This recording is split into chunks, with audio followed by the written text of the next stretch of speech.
You lie to other people occasionally, you lie to yourself constantly, and unlike the lies you tell others, you usually believe the ones you tell yourself completely. Self-deception isn't a character flaw. It's a system your brain runs automatically, specifically to protect your ability to function, and it does it so seamlessly that you almost never catch it in the act. The obvious question about self-deception is why it exists at all.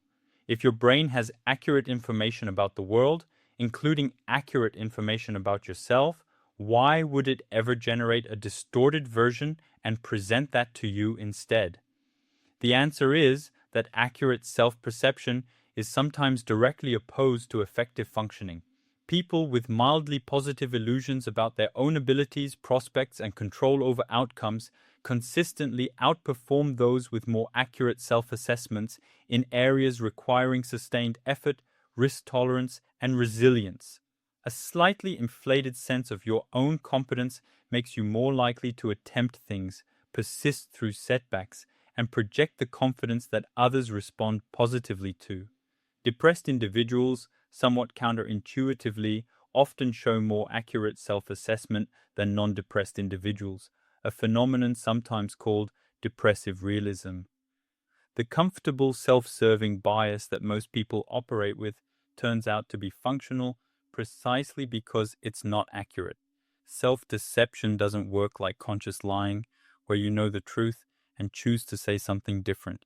It works by selectively filtering, weighting, and processing information so that what reaches consciousness is already shaped by what's most palatable.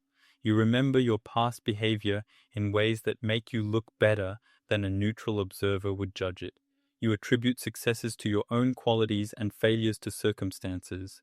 You seek out information that confirms your existing beliefs and process contradicting information with more skepticism, not because you've consciously decided to, but because your brain has already run the filter before the information reaches awareness. The degree to which people self-deceive varies significantly by individual, by culture, and by the domain being evaluated. East Asian cultures, for example, show significantly less self-serving bias in many studies than Western ones, likely reflecting cultural values around humility and collective rather than individual achievement. Within Western contexts, people tend to self-deceive more in domains they care about. Your self-assessment in areas that matter to your identity is more distorted than in areas you have no investment in, which means the things you most need to see clearly are exactly the things your brain is most motivated to distort. Here's the genuinely uncomfortable part. Becoming aware of self-deception doesn't cure it.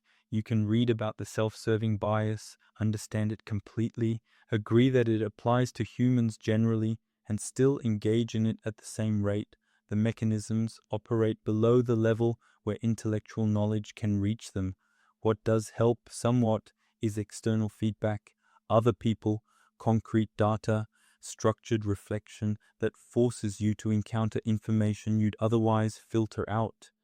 Not because you've somehow bypassed your own bias, but because you've introduced a source of information that your bias has less opportunity to pre-screen.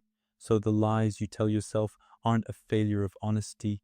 They're your brain optimizing for something other than accuracy, managing your motivation, protecting your identity, keeping you functional enough to keep going.